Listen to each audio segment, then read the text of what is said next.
Hello guys. तो जैसा कि हमने पिछले पार्ट में देखा था कि जिंग को फेरी लैंड में होश आता है और जिंग और येरिन साथ में अब कुछ रोमांटिक मोमेंट शेयर करते हैं और जहां न्यू मास्टर जिंग को बताते हैं कि फेरी लैंड की प्रोटेक्टिंग सील टूट रही है और अगर सील टूट गई तो यहाँ बहुत बड़ी तबाही आ जाएगी जिससे तुम्हारी डेस्टिनी जुड़ी है। और अब इस पार्ट की शुरुआत में हम देखते हैं कि फेरी लैंड रिलम में जो न्यू लॉर्ड मास्टर जिनके साथ शियोन भी था, इन लोगों के सामने कई सारे लोग थे।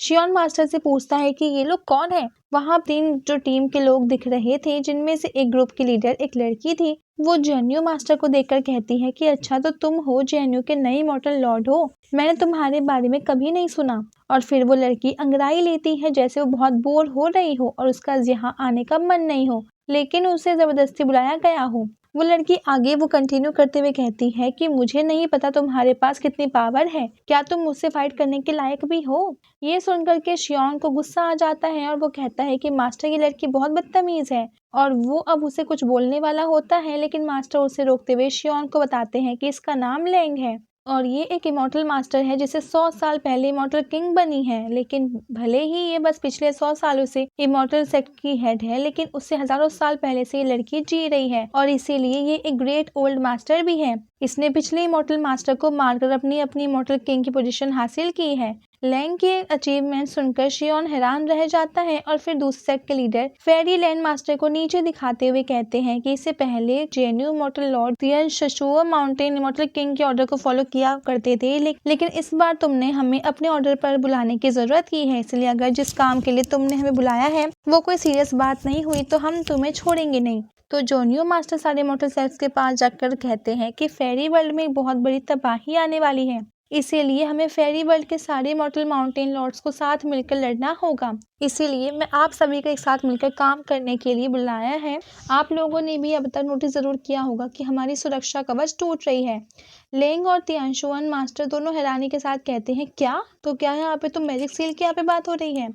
फिर तीसरे मेजर सेक्ट का लीडर कहता है कि क्या ऐसा हो सकता है कि हेवन और अर्थ के बीच का वो डिजिटल पावर इन्हें कनेक्ट वो यहाँ पे कर रही हो। हमारे एंसेस्टर इमॉर्टल किंग तियानमो ने डेविल्स को हाउ वेल में ट्रैप करने के लिए मैजिक सील को बनाया था लेकिन अब कोई नहीं जानता कि हाउ वेल कहाँ है।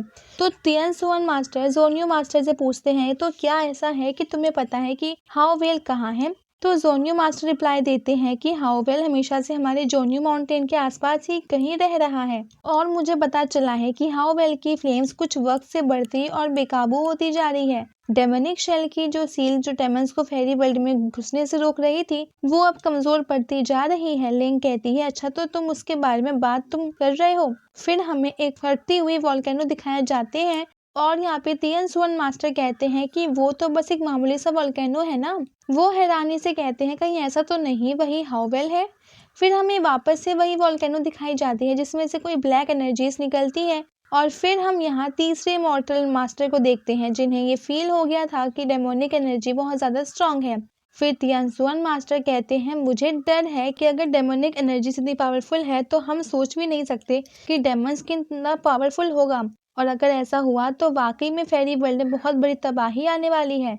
फिर तीनों इमॉर्टल मास्टर्स ऊपर आसमान की तरफ देखते हैं जहां वॉल्केनो से निकली डेमोनिक एनर्जीज अब उस जगह को पूरी तरीके से घेर लेती है और फिर उस ब्लैक डेमोनिक एनर्जी से एक डेमन निकलता है और वो वहां पर सभी को देखकर कहता है कि अच्छा तो यहाँ सारे मेजर इमॉर्टल सेट्स इकट्ठे हैं, चलो अच्छा है हमें तुम लोगों को अलग अलग ढूंढना नहीं पड़ेगा। जोनियो मास्टर इस शख्स से पूछते हैं कि तुम लोग कौन हो। वो कहता है कि हम तो बस एक विचार हैं जो डेमोनिक एनर्जी से पैदा हुई है, हमारे मास्टर बहुत जल्द सील तोड़कर आजाद होने वाले हैं, इसीलिए या तो तुम लोग पहले ही हार मान लो या फिर हमारे मास्टर के हाथों मरने का इंतजार यहाँ पे करो।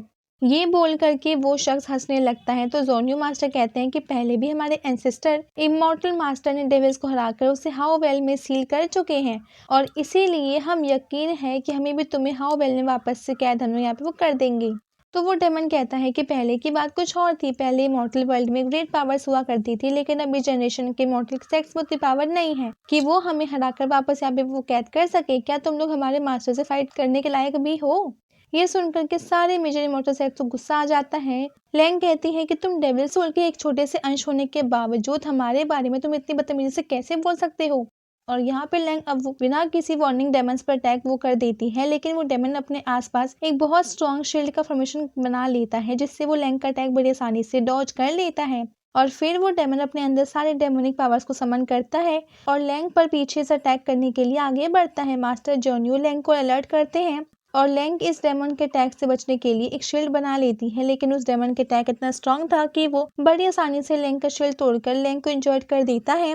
लैंग शॉक थी कि ये सिर्फ एक डेमोनिक एनर्जी है, ये इतनी स्ट्रांग कैसे हो सकती है। लैंग डेमन से कहती है तुम्हारे पास इतनी एनर्जी कैसे हो सकती है। वो डेमन लैंग को कहता है तो यहाँ के मॉर्टल लॉर्ड्स के पास बस इतनी ही पावर है। पिछले जमाने के मॉर्टल लॉर्ड्स डेमी गॉड्स हुआ करते थे, मतलब इमॉर्टल लॉर्ड्स के पास भी गॉड जैसी पावर हुआ करती थी। और तुम नहीं बल्कि तुम सब लोग बस एक इमॉर्टल किंग हो जिनमें इतनी शक्ति नहीं कि वो हमें हरा सके, लेकिन मैं तुम लोगों से मैं डिवाइन ब्लड स्मेल कर सकता हूँ। ये कहते हुए वो डेमन सीरियस हो जाता है क्योंकि उसे पता था कि डिवाइन ब्लड लाइन के इमॉर्टल किंग उन्हें हरा सकते हैं।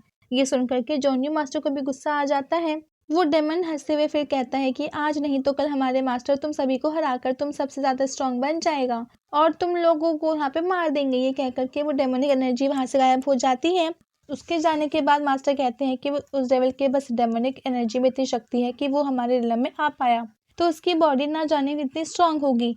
तो यहाँ पे तियनसुआन माउंटेन इमॉर्टल लीडर कहते हैं कि उस टाइम सभी मेजर इमॉर्टल सेट्स के बीच अच्छे रिलेशन थे, जिससे वो सब मिलकर वो उस टाइम पर डेमन को हराकर उसे सील वहाँ पे कर पाए थे। तो उस वक्त हमारे सारे एंसेस्टर्स डेमी गॉड्स भी थे, जिस वजह से वो लोग डेमन को हराने में कामयाब रहे थे। लेकिन इसका ये नतीजा भी रहा था कि उस वॉर के बाद अब उन मेजर सेट्स का कोई ब्लड लाइन्स आज हजारों साल बाद हमारे बीच नहीं है और हमारे फाइललैंड रिलम में सिर्फ हम इमॉर्टल किंग्स के पास ही सबसे सुपीरियर पावर्स हैं। और वो वहाँ पे अब उस डेमोनिक एनर्जी ने हमारा क्या हाल किया वो हम सब ने देखा ही है। इन इमॉर्टल किंग्स को डर था कि बहुत जल्द यहाँ डेमन्स का राज शुरू हो जाएगा। अगर ऐसा हुआ तो फेरी वर्ल्ड पूरी तरीके से खत्म हो जाएगी। फिर दूसरे सेट के इमॉर्टल मास्टर कहते हैं कि अब पता नहीं कौन सी तबाही को आने से रोकेगा और कौन हमें इस डेविल से बचाएगा। इसी के साथ ये बात ये पे एंड हो जाती है। Stay tuned for the next episode. Thanks for watching.